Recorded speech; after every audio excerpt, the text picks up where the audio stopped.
This is a video in clinical medicine from the New England Journal of Medicine.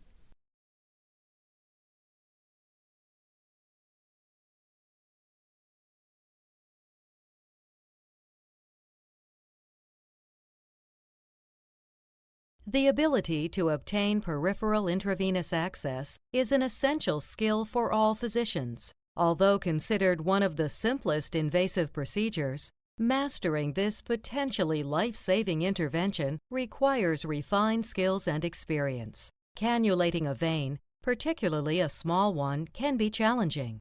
The purpose of this video is to demonstrate how to access peripheral veins using an intravenous catheter.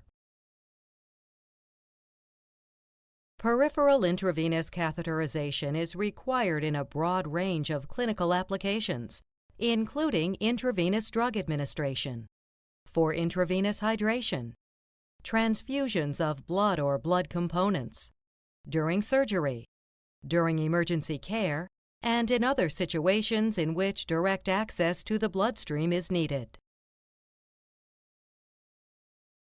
Relative contraindications to inserting a peripheral catheter in a specific site may include infection, phlebitis, sclerosed veins, previous intravenous infiltration, burns or traumatic injury proximal to the insertion site, arteriovenous fistula in an extremity, and surgical procedures affecting an extremity. Other situations may preclude obtaining peripheral intravenous access.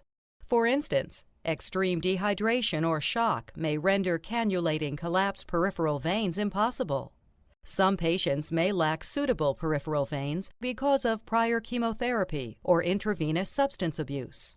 When access to peripheral veins is impossible, and in other situations in which accessing peripheral veins may take too long, insertion of a central venous or intraosseous catheter or peripheral venous cut-down may be required.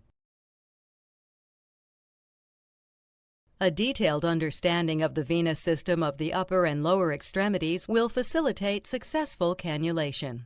The upper extremities have two primary venous systems: the cephalic vein, traveling on the radial side of the forearm, and the basilic vein, originating from the ulnar side of the forearm.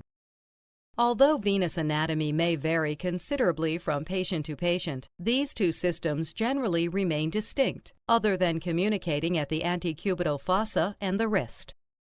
However, be careful to avoid inadvertently cannulating the brachial artery, which usually lies just medial to the median cubital vein. The same applies for the radial and ulnar arteries at the level of the wrist. Use careful palpation to identify arterial pulsations to minimize the possibility of this complication. The venous system of the lower extremities consists of the greater and lesser saphenous veins.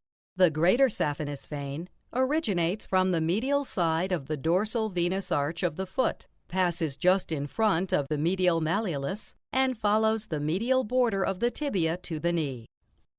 The lesser saphenous vein originates at the lateral side of the dorsal venous arch, passes behind the lateral malleolus, and pierces the muscle fascia of the gastrocnemius muscle. Choosing a site for intravenous cannulation depends on many factors, including the intended use of the catheter, accessibility of the vein relative to the position of the patient's age and comfort, and the urgency of the situation. In general, upper extremity veins are preferred, as they are more durable and are associated with fewer complications as compared with lower extremity veins. The preferred cannulation sites are the veins of the forearm, particularly the metacarpal veins on the dorsal aspect of the hand, the median antebrachial vein, the cephalic vein, and the basilic vein. The median cubital vein, which crosses the antecubital fossa, is frequently cannulated in acute situations, as it accommodates large bore catheters and may be easier to cannulate.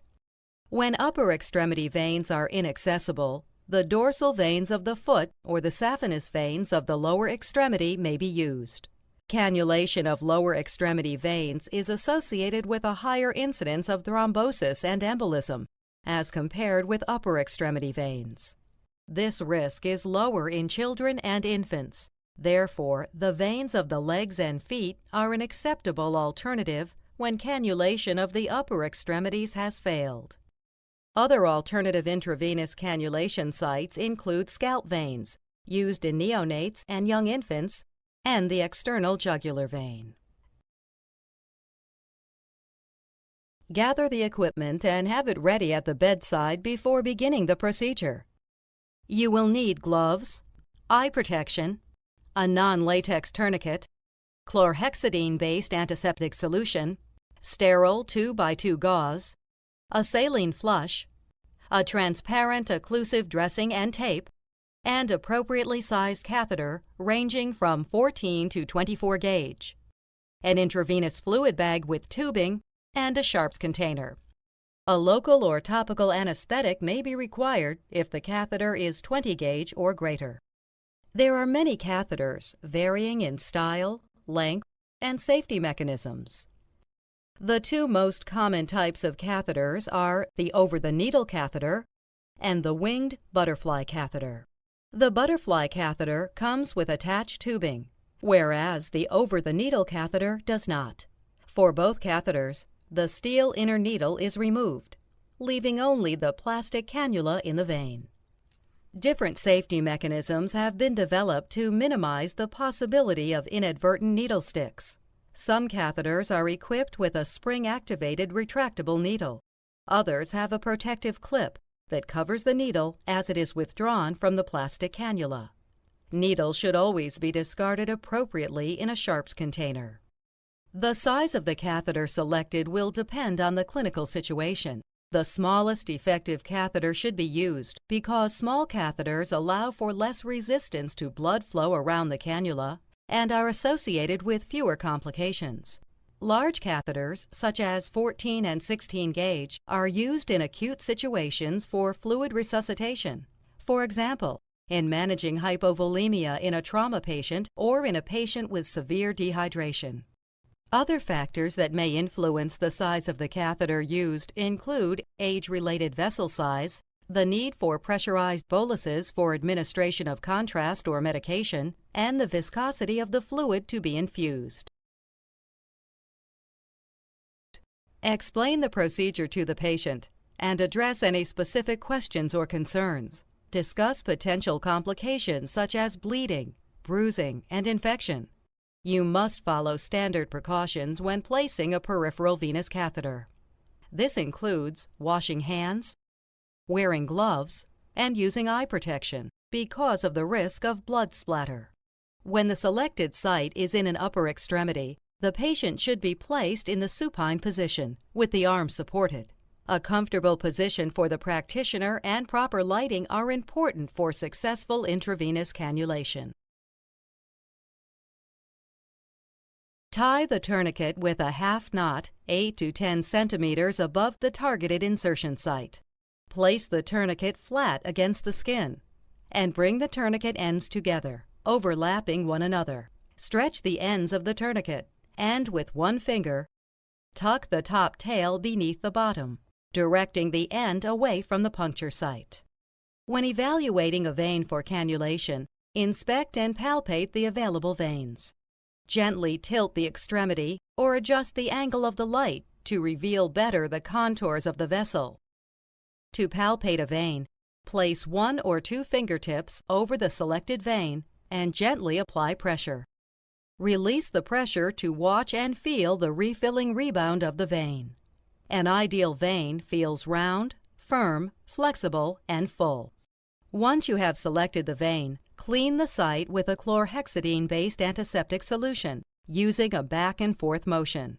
Allow the area to dry completely. Do not repalpate the area.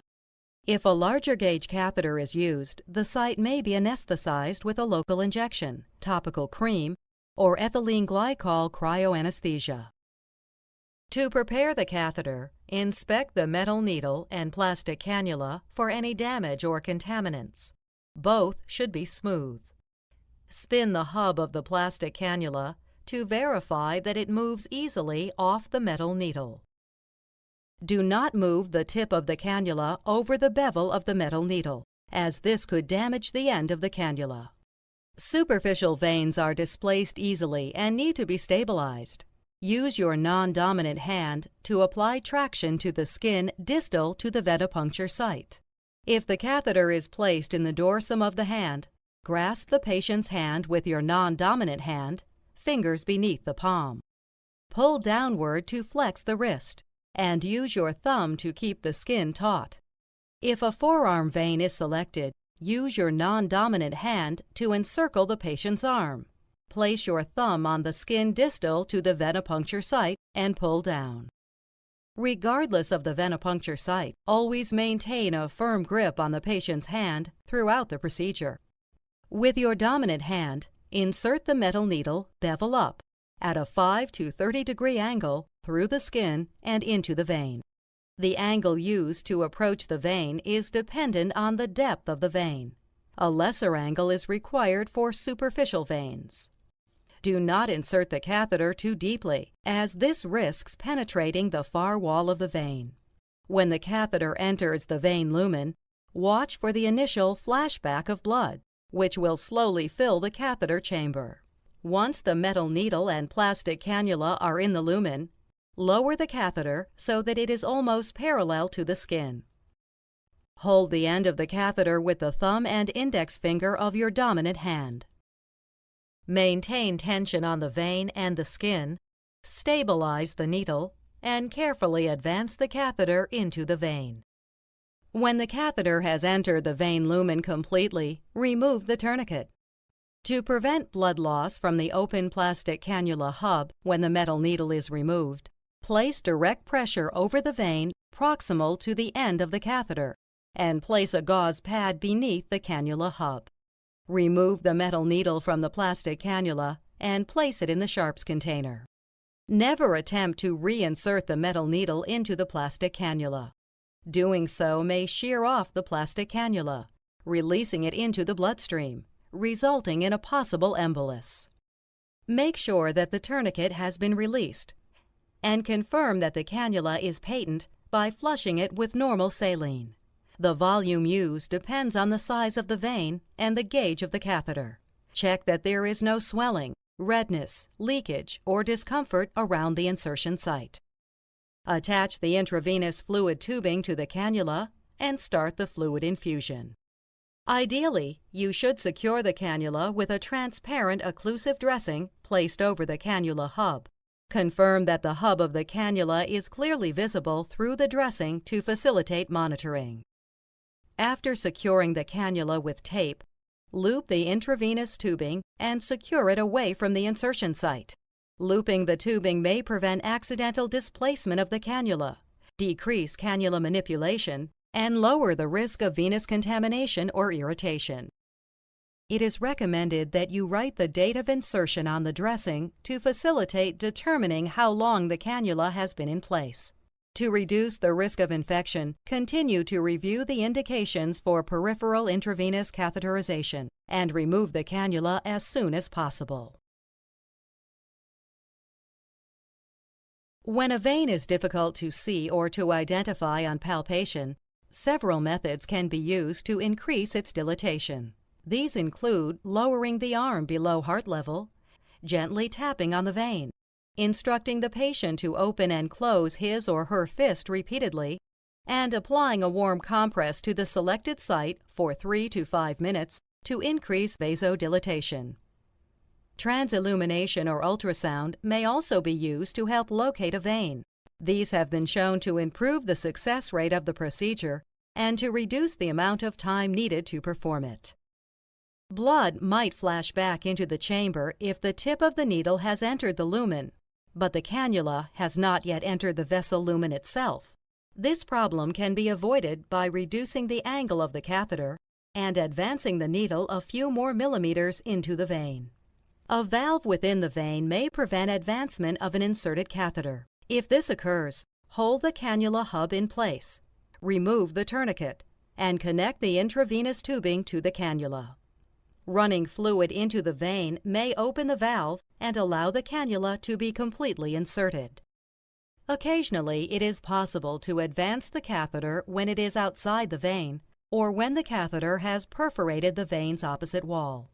Either of these situations can cause pain and swelling at the insertion site because the intravenous fluids are administered into subcutaneous tissue. When this occurs, the cannula should be withdrawn completely and another cannula should be placed at an alternative site.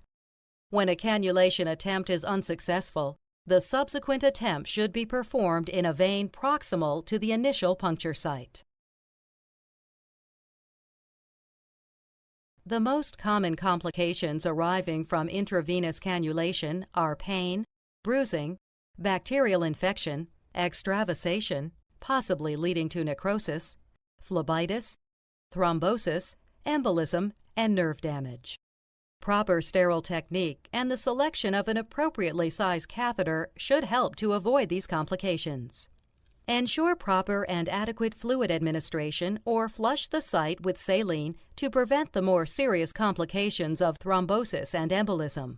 An attempt should also be made to prevent IV fluid bags from becoming empty, which may cause cannula obstruction from blood clots or the infusion of air. If fluid extravasation or thrombosis occurs, remove the cannula immediately and place a new line if needed. The chances of successful peripheral intravenous cannulation increase with meticulous attention to proper technique, the use of proper equipment, familiarity with anatomy, and a knowledge of a variety of approaches to accessing peripheral veins.